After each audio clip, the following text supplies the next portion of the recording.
Our fathers discovered that there were two things worth following. Two? Blood and heart. Which matters more? That's what took our fathers' generation to understand. One line repeatedly drew their attention. Judah. Kingdoms disappeared. Families scattered. Nations conquered one another. Yet the line continued. And eventually, the line produced a shepherd. Men saw the youngest son. God saw something else. His heart. Exactly. Man looketh on the outward appearance, but the Lord looketh on the heart. Our fathers began to understand their mistake. What mistake? They were searching bloodlines when God was also examining hearts. David's heart didn't prevent him from sinning. No. A chosen heart is not a perfect heart. The difference is what the heart does when God exposes it. It turns back, or it hardens. God never surrendered his choice to a genealogy. Then blood didn't give them authority. Some came from known houses, others seemed to come from nowhere. The outward act showed that someone had been set apart. Then the man performing the ceremony gave him God's power? No. Never confuse the vessel with the source. Men may anoint. God chooses whether his spirit moves.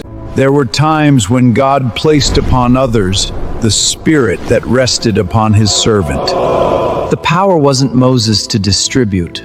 Precisely. Then what was passed from generation to generation? Not God's power. The testimony. Every generation believed it understood God better than the generation before it. So our fathers preserved what they could. And that scroll? That scroll caused our fathers to follow both trails. Blood and heart? Yes.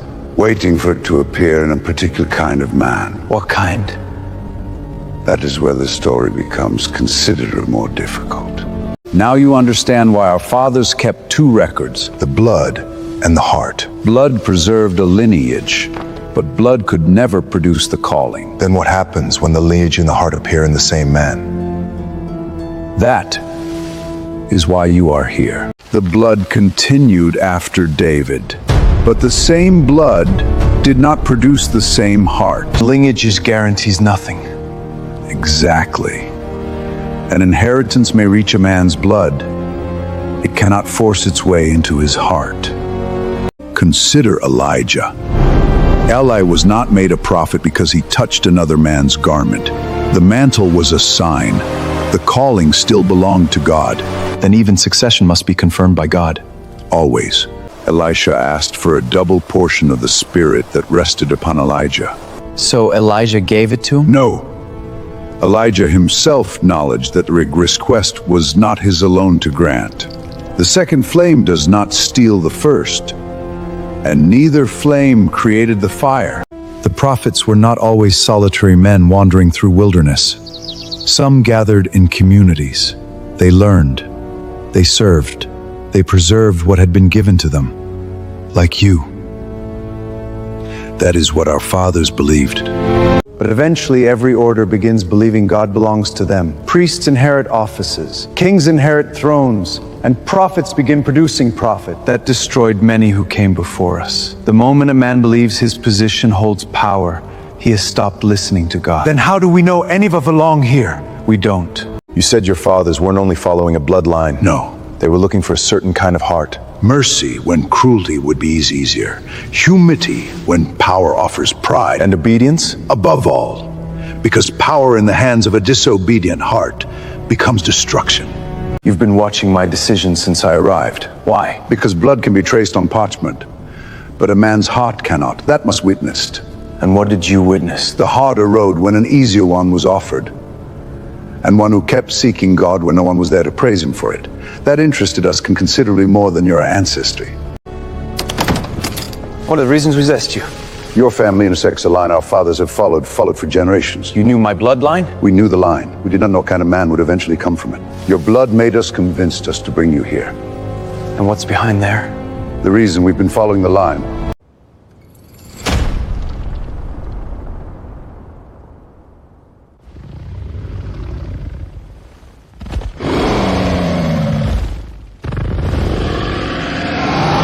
Azorian was not known in that lair.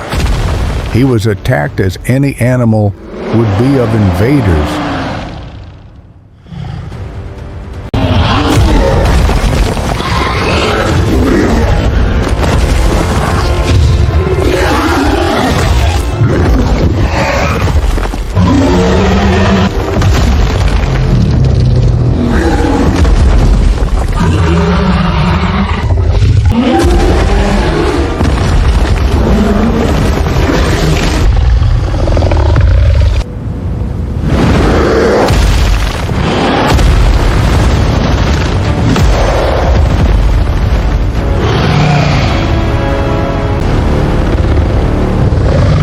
Then come together.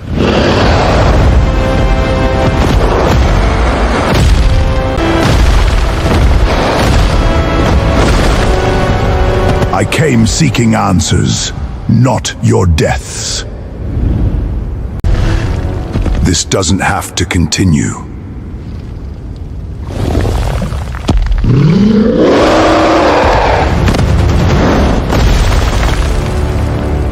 Your choice.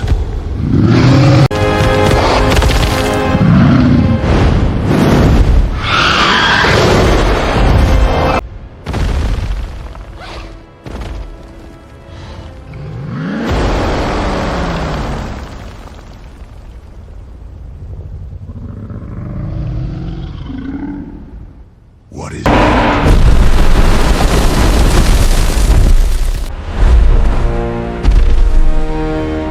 You do not know who stands before you. No. Should I? 3 against 1, and still you spared them. Come. Where? Somewhere you can ask your questions. Come. We need to speak. About what? Why you came here. And about the man you are searching for. The last dragon who searched for that man was your father. You knew my father? Better than anyone. He was my brother. Then you're... Your uncle. You have one you were never told about. Your father carried its other half. I don't have an uncle. Why would my father hide his own brother from me? Because your father and I stopped believing in the same things. What happened? He chose the light, and believed the rest of us had chosen darkness. Our kind changed over time.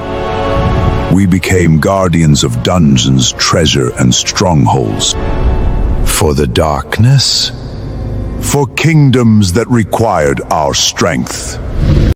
Your father eventually refused. We were not created for this. What did he believe we were created for? To defend something greater. Your father believed our oldest stories. What stories?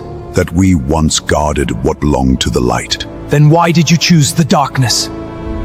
If you knew that, why did you stay? Because someone had to protect those who remained. Protect them from the darkness? Then your father found something. What? A prophecy older than this kingdom. It spoke of the beginning of the end, and of a dragon seeking a man chosen by God. Because the prophecy says our kind will face a choice. A choice between what? The light we once served, and the darkness that turned us away from it. Where are you going? Come with me.